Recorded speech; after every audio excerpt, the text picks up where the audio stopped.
Friends, मैं शिव नीचियान आपका स्वागत करता हूं आपके अपने यूट्यूब चैनल पर। दोस्तों, आज की वीडियो जीएसटी में लेटेस्ट ऑर्डर को लेकर है। ऑनरेबल कोर्ट की तरफ से काफी बड़ी रिलीफ वाला ऑर्डर जारी किया गया है।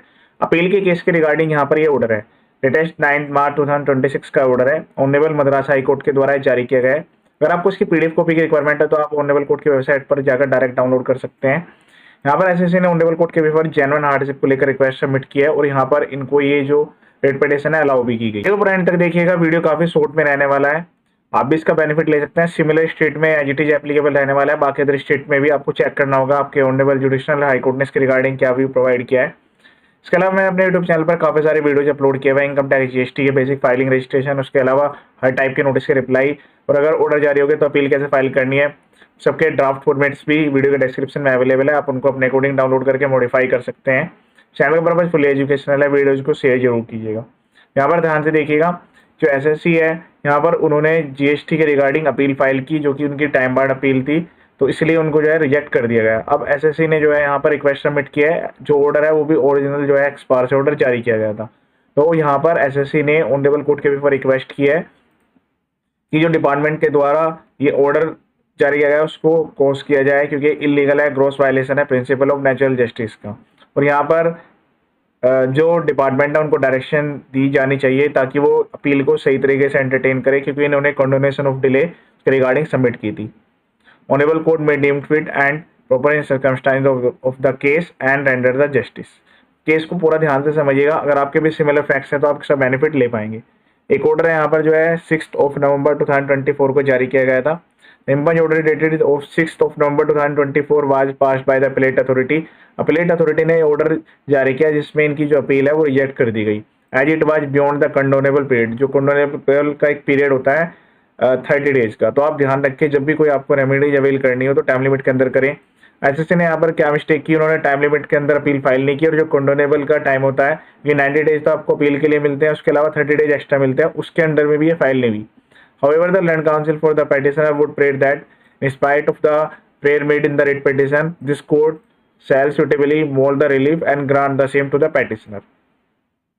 Under the said circumstances, upon perusal of the matter record on case, it is seen that order of the assessment was part under section 73। ये जो ऑर्डर है ओरिजिनल सेक्शन 73 में जारी किया गया था और ये भी अपने आप में एक एक्सपायर से ऑर्डर था।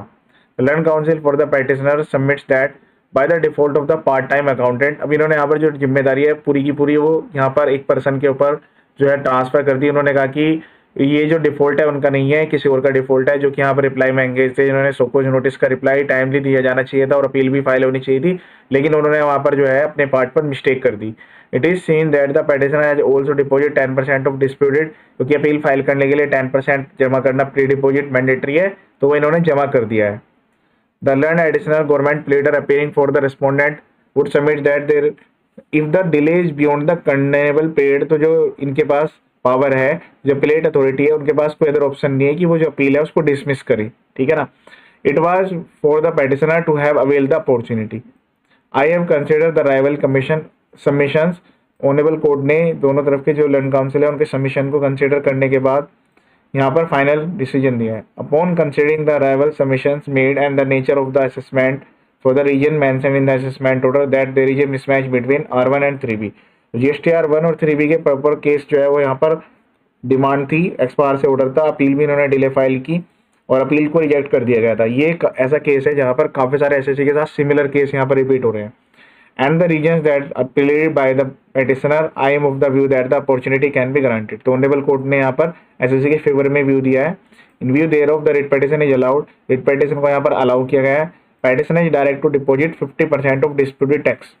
जो पेटिशनर है उनको यहाँ पर कहा गया है कि आप जो है 15% यहाँ पर यानी कि 15% जमा करेंगे डिस्प्यूटेड टैक्स अमाउंट का with the respondent with in a period of 4 weeks. तो 10% तो ऑलरेडी जमा है, 15% इनको अब जमा करना पड़ेगा 4 वीक्स के अंदर from the date of receipt of the web copy of this order, जिस दिन ये ऑनरेबल कोर्ट की तरफ से ऑर्डर जारी किया गया, without waiting for the certified copy of the order. तो ऑनलाइन जो वेब कॉपी है उसी दिन से डेट काउंट होगी।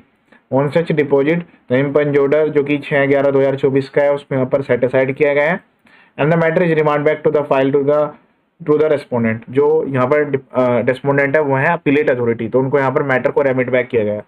Petitioner is direct to appear before the respondent without fail file any additional reply, यहाँ पर इनको एक और रिलैक्सेशन मिल गया है, कोई एडिशनल रिप्लाई अगर इनको सबमिट करना है तो वो कर सकते हैं। And produce all documents in support of his claim, और जो भी अपने क्लेम के रिगार्डिंग वो डॉक्यूमेंट्स देना चाहते हैं वो भी यहाँ पर दे सकते हैं।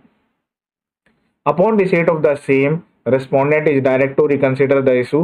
अब इसके बाद जब ये इनका रिप्लाई रिसीव हो जाएगा, इसके बाद डिपार्टमेंट को डायरेक्शन दी गई है कि वो जो ये इशू है इसको फ्रेश कंसिडर करेंगे और उसके बाद प्रॉपर अप्रोप्रिएट ऑर्डर जारी किया जाएगा मेरिट्स के बेस पर and in accordance to law as expeditiously as possible, जितना जल्दी पॉसिबल हो सके। It is needless to state that the petitioner depositing 50% of the disputed tax bank, जो उनका बैंक अकाउंट अटैच किया गया है उसको भी लिफ्ट कर दिया गया है, मतलब बैंक अकाउंट को डिफ्रीज कर दिया गया है। तो ये यहाँ पर एसएससी को बेनिफिट दे देगा डायरेक्टली कि 15% इनको जमा करना है, उसके बाद इनका जो बैंक अकाउंट है वो भी डिफ्रीज हो जाएगा और इनको दोबारा से एक बार चांस मिलेगा, जो भी कोई एडिशनल रिप्लाई है वो भी ये सबमिट कर सकते हैं। तो देखिए यहाँ पर एक तरीके से एक्स्ट्रा कॉस्ट भी आ गई है। बेटर है कि आप जो है अपना जो केस है वो फर्स्ट लेवल पे ही यहाँ पर एजुकेटिंग अथॉरिटी को सारे डॉक्यूमेंट सब कुछ सबमिट करके वहाँ पर जो है अपने फेवर में करा लें। उसके बाद अगर आप यहाँ पर अपीलेट अथॉरिटी या फिर अपीलेट ट्रिब्यूनल में जाते हैं तो फिर यहाँ पर आपको एक्स्ट्रा प्री डिपोजिट करनी होगी, और रिट में भी काफ़ी केस में ऐसा देखा गया है कि एसएससी को बेनिफिट नहीं दिया जाता है।